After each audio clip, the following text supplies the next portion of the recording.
Everyone, कैसे हैं आप सब। मेरा नाम है एकता, जैसे कि आप बहुत से लोग जानते होंगे ऑलरेडी, एंड जो नहीं जानते हैं, just little introduction. See guys, this page is basically to spread awareness among Indian people. Not just Indian people, but at the moment हमारे इंडिया में जिस तरह के हालात हो रखे हैं, मैं चाहती हूँ कि मेरी आवाज़ हर एक इंडियंस तक पहुँचे ताकि उन्हें थोड़ी अवेयरनेस मिले एंड थोड़ी नॉलेज मिले इंडिया की हिस्ट्री के बारे में, और किस तरीके से बेसिकली जो आज मेरा टॉपिक होगा that is about the trauma Indians are living in. And it's kind of ancestral trauma, क्योंकि आप सब जानते हैं कि ब्रिटिशर्स ने इंडिया पे ऑलमोस्ट 2 सेंचुरीज तक रूल किया. तो ऑफ कोर्स जब आपको कोई इतने टाइम तक रूल करता है, आपके अंदर उसका इम्पैक्ट रहता है. There were traumas. तो 1947 में ट्रॉमा खत्म नहीं हुआ, it was kind of transferred, I would say. वो आगे बढ़ता चला गया, जनरेशंस टू जनरेशंस ये आगे फैल रहा है काइंड ऑफ, आई वुड से. तो इसी बारे में आज मैं बात करना चाहती हूँ इस प्लेटफॉर्म के थ्रू. एंड आई होप कि ये video and all other videos, because इस प्लेटफॉर्म पे आपको वीडियो इन्हीं रिगार्ड्स पे मिलेगा for the awareness of people. Okay, so जैसे कि आप सभी जानते ही होंगे कि ब्रिटिशर्स ने इंडिया पे ऑलमोस्ट 2 सेंचुरीज यानी कि 200 साल तक हम पर रूल किया. और उनके रूल करने का जो एक मेन स्ट्रैटेजी था, उसको कहा जाता था डिवाइड एंड रूल, जो कि हम में से बहुतों ने स्कूल टाइम में अपने बुक्स में पढ़ा है. और उस टाइम पे उनके लिए जो सबसे बड़ा एक थ्रेट हो सकता था, that was the unity of Indian people. तो उनको वो यूनिटी डिवाइड करनी जरूरी थी, इसीलिए उन्होंने इंडियंस को डिवाइड कर दिया कास्ट की बेसिस पे, रीजन के बेसिस पे और रिलीजन की बेसिस पे, राइट. तो अगर आप थोड़ा भी इस बारे में सोचें कि वो बाहर से हम पे रूल करने आए थे, नॉट जस्ट रूल, वो इंडिया को काइंड ऑफ लूटने आए थे, राइट. हम सब जानते हैं इंडिया की चिड़िया, सोने की चिड़िया इंडिया को कहा जाता था. और आज इंडिया की क्या हालात है वो हम सभी जानते हैं. तो मैं इस बारे में क्यों बात कर रही हूं, क्योंकि ब्रिटिशर्स तो चले गए, बट उनका जो ये टैक्टिक था ये आज तक फॉलो किया जाता है ताकि हम इंडियंस डिवाइडेड ही रहें. हमको इस तरीके का हमारे हमारा माइंडसेट बन गया है और बना दिया गया है कि हम लोग अपने नेबर्स को एज अ दुश्मन देखते हैं, राइट. हिंदू मुसलमान, हम आज की डेट पे तो ये और भी ज्यादा पीक में चला गया है. जो ब्रिटिशर्स ने एज अ टूल यूज किया हमारा फियर, जो हमारी डाइवर्सिटी थी, उसको एज अ टूल यूज करके उन्होंने फियर इंस्टिल करके लोगों में इतने सालों तक रूल किया. अब वो तो चले गए, बट वही सेम टैक्टिक्स हमारे आज के लीडर्स फॉलो करते आ रहे हैं. और वो अब पहले तो वो लोग इसको as a to be in the power, to remain in the power, वो उसको एज अ टूल यूज करते थे. और अब आप सब जानते हैं लोगों को वोट चाहिए, उसके लिए लोग करते हैं पॉलिटिकल अपने बेनिफिट्स के लिए करते हैं. एंड इसमें जब कोई पीसता है, दैट इज अस, जो हम आम आदमी लोग हैं, हम ही पीसते हैं हमेशा, ऑलवेज. तो मैं ये चाहती हूं कि लोगों को थोड़ा वक्त लेना चाहिए अपनी जिंदगी में और थोड़ा इस बारे में सोचना चाहिए कि व्हाट आर वी डूइंग. अगर वो हमको ये चीज पुश कर रहे हैं कि हम इस बारे में through social media, through television itself means tell a vision. तो जो भी आप टीवी में देखोगे वो आपको वही दिखाएंगे जो आपको दिखाना चाहते हैं. और आज की डेट में हम सब जानते हैं कि मीडिया का भी क्या हाल है, जो बेसिकली जो टीवी पे न्यूज चैनल्स एंड ऑल है. सोशल मीडिया में भी काफी लोग हैं जो कोशिश करते हैं कि एक वैलिड अच्छी खबरें पहुंचाए लोगों तक, सच्ची खबरें, नॉट जस्ट अच्छी खबरें, सच्ची चाहे कितनी भी कड़वी हो बट पहुंचाए लोगों तक. बट देन उनको भी अंदर कर दिया जाता है और हम लोग बस देखते रहते हैं. और हम आई डोंट नो कब तक देखते ही रहेंगे. Almost India it's in verge की खत्म ही हो चुका है. एंड अभी बहुत सी जगह भी ऐसी, जैसे अरावली हिल्स का टॉपिक चला था पीछे, माइनिंग के लिए। तो वी ऑल नो, और अगर आपको नहीं भी पता है तो आपके पास आज की डेट में आप ऐसा नहीं बोल सकते यू आर नॉट अवेयर, क्योंकि आपके पास इतने सारे प्लेटफॉर्म्स हैं जहां पे आप जाकर के थोड़ी भी रिसर्च करो तो आपको समझ में आ जाएगा कि क्या इंपॉर्टेंस है अरावली हिल्स की, क्या इंपॉर्टेंस है इवन माउंटेन्स की। वहां पे भी like I am from Himachal Kullu, and मैंने ये चीज नोटिस करी है कि जब से वहां पे कंस्ट्रक्शंस एंड ऑल ज्यादा हुए हैं तो लाइक द डिजास्टर भी उतना ही हुआ है। आई नो रोड्स वहां पे 2 लेन से 4 लेन बन गए हैं, सिंगल लेन से 4 लेन बन गए हैं, but then when you know play with nature, I would say it is a play. क्योंकि I mean to be honest, मतलब मुझे भी पहले जिंदगी में लाइफ में कभी मैं सोचूं कि वो वाओ 4 लेन बनना चाहिए हमारे यहाँ पे भी, दिस एंड दैट होना चाहिए, बट देन उसका मैंने रिजल्ट देखा है, राइट? अभी भी हम देख रहे हैं उसका रिजल्ट क्या हो रहा है। तो I think we should not touch nature किसी भी वे में। जंगल काटे जा रहे हैं, कितना कुछ हो रहा है, and we are just sitting and watching and just commenting, that's it, that's all we are doing. I think अगर लोगों में थोड़ी भी अवेयरनेस आए कि ये डिवाइड एंड रूल सिर्फ ब्रिटिशर्स ने नहीं किया, आज की डेट में भी आप लोगों के साथ यही किया जा रहा है। आप खुद अपने आप में से ये सवाल पूछिए कि आप में से कितने लोग हैं, अगर आप हिंदू हो तो आपके अंदर मुस्लिम के लिए हेट्रेड, जो शायद बचपन में या उस टाइम पे इतनी ज्यादा नहीं थी लेकिन आज की डेट में बढ़ चुकी है, एंड वाइस वर्सा। मुस्लिम जो, अगर आप लोग कम्युनिटी मुझे देख रही हैं, आपके अंदर भी कहीं ना कहीं हिंदू के लिए, just because you are watching all this television और ये न्यूज चैनल जिसमें ये सभी हमारे नेता लोग सभी के सभी हिंदू मुसलमान करते रहते हैं, उस चीज की वजह से आपके अंदर कितनी हेट्रेड बढ़ गई है। और उस हेट्रेड को कंपेयर कीजिए पहले के हेट्रेड से। फॉरगेट अबाउट आवर एंसेस्टर्स, जिन लोगों ने जब लिटरली हिंदू मुसलमान की लड़ाई चल रही थी, तब की बात नहीं कर रहा, talking about like 10 years back, 15-20 years back.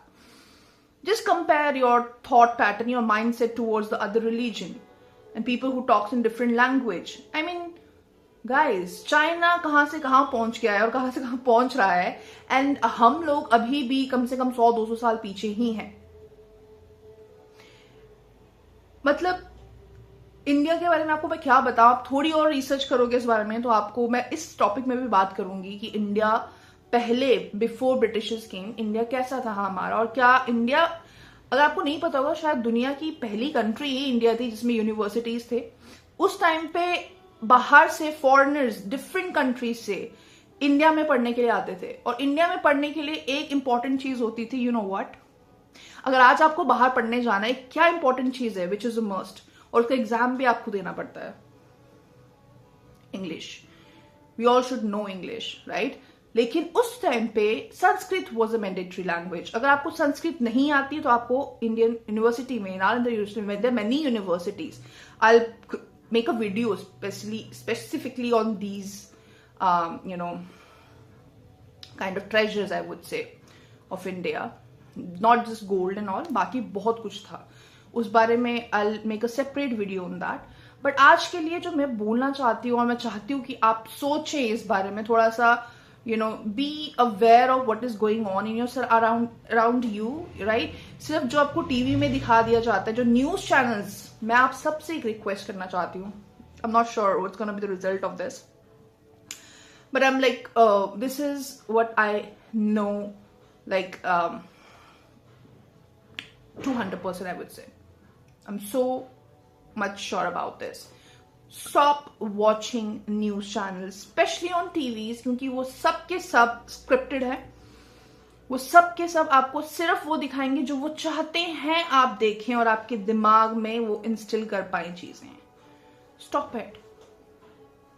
I mean, मैंने एक दिन सोचा, हमारे इंडिया का फ्लैग, उसमें 3 कलर्स हैं। आई मीन, होगा उसका कोई डिफरेंट मीनिंग तीनों कलर्स का, और एक्चुअली है, बट मैंने जो रियलाइज किया, जो मुझे एकदम ऐसे एक दिन फील आई कि यार कम ऑन, हिंदूज को लाइक ऑरेंज केसरी रंग के उससे हम लोग काइंड ऑफ उसको डिनोट करते कि this is Hindu, and green colour हो गया तो इट्स मुस्लिम। मतलब कलर को भी डिवाइड कर दिया गया है, ठीक है, on the basis of religion. देखो मतलब हद हो गई है गाइस। आई मीन हम सब जानते हैं, बट मैक्सिमम लोग हैं जो नहीं जानते हैं। और इस वीडियो का मेरा पर्पस ये बनाना ही है कि हम उन लोगों तक पहुंच पाऊं मैं, कि उनमें भी अवेयरनेस ये आए। आई नो कि आप मेरे एक वीडियो के थ्रू क्या ही समझोगे, बट मैं वो चाहती हूँ कि आप लोग अपनी खुद की रिसर्च भी करें थोड़ी सी। और आज की डेट में social media guys, you have AI, you have ChatGPT, Google, just Google it. Hindi या कोई इंग्लिश नहीं आती, हिंदी में माइक पे दबाइए, सवाल पूछिए। लोग क्वेश्चन ही नहीं करते हैं, और दैट्स वाई इंडिया की ये हालत है। पूरा का पूरा सिस्टम करप्टेड हो चुका है इस मोमेंट पे, A to Z करप्शन है। I think right, I was talking about the flag. So it just, ये मैंने अपने आप से क्रिएट किया है, इट्स नॉट समथिंग जो मतलब on the basis of facts है। But see, orange colour Hindus, Muslim colour green. Okay, एक बार के लिए मैं इसी चीज में अपने आप को रख के अगर मैं सोचू भी, and then there is a white colour in between that, and white is the sign of peace, and that makes India, right. हिंदू मुस्लिम के बीच में जब पीस रहेगा, वो ही असली इंडिया है। मुस्लिम्स के बिना इंडिया कंप्लीट नहीं है, आई वुड से दैट। इंडियंस और हिंदूज के बिना भी मुस्लिम कंप्लीट नहीं है, सो इंडिया कंप्लीट नहीं है। इंडियंस, हिंदू और मुस्लिम हम मिलके ही हैं। There six other religion as well, but ये मुस्लिम और हिंदू पे जो पुश दे रखा है, हमेशा से दे रखा है। सी, और इस टाइम वो सबसे ज्यादा पीक पे है। Guys, do you think, I have a question for you, and I really want you to answer this in the comment box below. Do you really think religion is created by God, or casteism is created by God? Because अगर मैं अपना answer दूं इस चीज में, तो मेरा answer है कि no, this is all man made. मुझे नहीं लगता कि जिस भगवान को मैं जानती हूं, और जितना मुझे लगता है कि भगवान कैसे होते होंगे, क्योंकि मैं नहीं मिली उनसे कभी भी, बट मैं जो उनको फील करती हूँ, जो मुझे लगता है कि होगा, without what has been taught to me, what I'm seeing around and what I've learned, उन सबको एक बार साइड में रख करके अगर मैं सिर्फ यही सोचूं कि what according to me is God, तो उसमें अगर मैं इस चीज को, टॉपिक को लेकर आऊं, casteism, lower caste, upper caste, religions, तो I don't think so this is something god has created. क्योंकि भगवान क्यों डिवाइड करेगा इंसानों को, राइट? उनको क्या मिलेगा मतलब इंसानों को डिवाइड करके?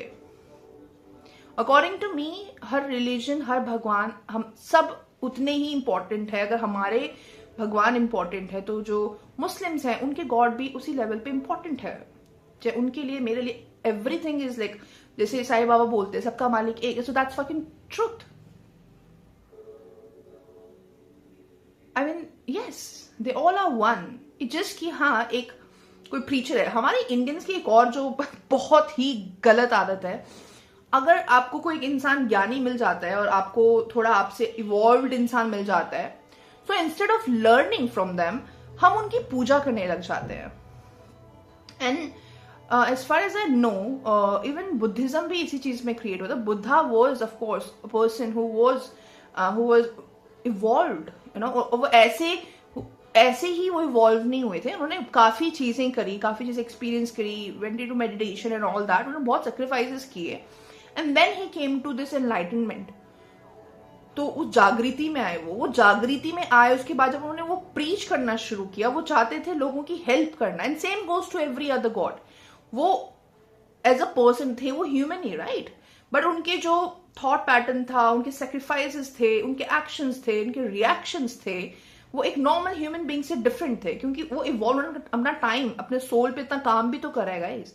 सो instead of learning from them, we started worshipping them. Even Osho भी बोलता था कि मैं भगवान नहीं हूं, बट लोगों ने उसको भगवान बना दिया। अब बजाय कि आप भगवान जैसा बनो, हम भगवानों की पूजा करते हैं, और फिर पता नहीं उनको पटाने के लिए कौन कौन से हम क्या क्या रेसिपीज और कौन कौन से रेमेडीज निकाल के आते हैं। I mean that is all up to, मैं नहीं बोलती हूँ कि जो भी हमारी प्रथाएं हैं, ट्रेडिशंस हैं, ये गलत है। No, not at all. गलत कुछ नहीं है। गलत तब तक कोई चीज नहीं है जब तक वो आपको नुकसान नहीं पहुंचा रही। और नुकसान इस वक्त हमको रिलीजन्स का ये हो रहा है कि वी हैव बीन डिवाइडेड, और जिस इसका फायदा हमारे लीडर्स ने इतना अच्छा उठाया है कि वो गलत भी कर रहे हैं, सबको दिख भी रहा है, और हम तब भी चुप हैं क्योंकि हम आपस में ही लड़ने को इतना बिजी हैं कि हम उनके ऊपर, जो हमारा थर्ड दुश्मन है, whatever they are, वो हमारे दुश्मन ही है जो हमको नुकसान पहुंचाना चाहते हैं। उनको हमारी कुछ नहीं पड़ा गाइस, हमारी कुछ परवाह नहीं है। उन लोग आपस में ही गेम खेल रहे हैं, these rich people and the political parties. ये इनसे पैसा ले रहे हैं, ये इनको दे रहे हैं, ये इनको अग्रीमेंट्स दे रहे हैं। कहीं पे कोई अगर प्लॉट लेना है, कोई जमीन लेनी है, माइनिंग करनी है, उनके लिए इजी होकर के जो पॉलिटिकल पार्टीज है वो उनको दे रही हैं कि go for it. And then जो रिच पीपल है वो of course they are paying for it. तो वो आपस में ही खेल रहे हैं, और पिस कौन रहा है हमेशा से? Middle class family, lower class family, जो होता आ रहा है और वो होता रहेगा जब तक हम लोग एक साथ ना हो जाए। सो स्टॉप दिस हिंदू मुसलमान thing guys. We all are one, we all are one, and Muslim, Hindu, Sikh, ईसाई, everyone, that together, all of us together makes India. जब तक हम डिवाइडेड रहेंगे, अभी तो आप लोगों को हालत पता ही है, इससे भी ज्यादा और बुरी होने वाली है, ट्रस्ट मी। और इस वक्त आप नहीं जागे, इस वक्त अगर आपने इस बारे में सोचना शुरू नहीं किया एटलीस्ट, तो हम लोग तो इस चीज से सफर कर रहे हैं, आपकी आने वाली आगे जनरेशंस भी करेंगी, और किस तरीके से करेंगी वो तो आप इमेजिन भी नहीं कर सकते। क्योंकि आपने पिछले, अगर आप 15 साल पहले की बात करें या 20 साल पहले की बात करें, तो मुझे लगता है कि आप लोगों ने सोचा था ऐसा टाइम भी आएगा इंडिया का एक, कि इतनी बुरी हालत होगी। तो यही राइट टाइम है guys. I think we should unite each and every one of, चाहे कोई भी कास्ट का हो, कोई भी रिलीजन का हो, we all are one. Pledge पढ़ते थे हम स्कूल में, India is my country and all Indians are one. School में वी यूज टू से पहले, all Indians are my brother and sister. But then उस टाइम पे भी मैंने ही क्वेश्चन किया था, use to study in DAV माहौल कुल्लू, एंड तो फिर हमने कहा था कि नहीं, instead of saying brothers and sister, तो we should say all Indians are one, right? So yes guys, we all are one. चाहे मेरे हिंदू भाई लोग हों, बहन लोग हों, चाहे मुस्लिम भाई बहन लोग हों, हम सब एक हैं। और मैं चाहती हूँ कि आप इसी माइंडसेट के साथ चले। इंडिया तभी आगे बढ़ेगा, हम लोगों का तभी कंडीशन, हमारी सर्कमस्टांसेस चेंज होंगी जब हम आम जनता, the people of India unites. Even the flag says so. Without the green color, you cannot complete India flag. And without the orange color as well, you cannot complete the Indian flag. Maybe, I'm not sure, I mean there are many other religions, but जो सबसे hot topic रहता है ना हमेशा से, it's Hindu मुसलमान। So मेरी आप सबसे गुजारिश है कि आप लोग जो भी इस वीडियो को देख रहे हैं, अगर आपको थोड़ा भी इसमें लगा हो कि I'm saying the right thing and we should go for unity instead of division. So for today, and अगर आप लोगों को लगा हो कि कहीं भी मेरी बातों में थोड़ी भी सच्चाई है या फिर आप रिलेट कर पाए हो इससे, please do give me a thumbs up and do share the video so that ये मैसेज ज़्यादा लोगों तक पहुंचे। and Indian का population तो आपको पता ही है guys, it's gonna take time to reach all of them. I literally want to reach, मतलब छोटे से छोटे गांव तक में भी मुझे पहुंचना है, ताकि वहां पे भी अवेयरनेस लाई जा सके। And social media is the only platform जिसके थ्रू मैं ये कर सकती हूँ। So I hope you people will help me reach out to each and every one, and yeah I will see you next time. तब तक के लिए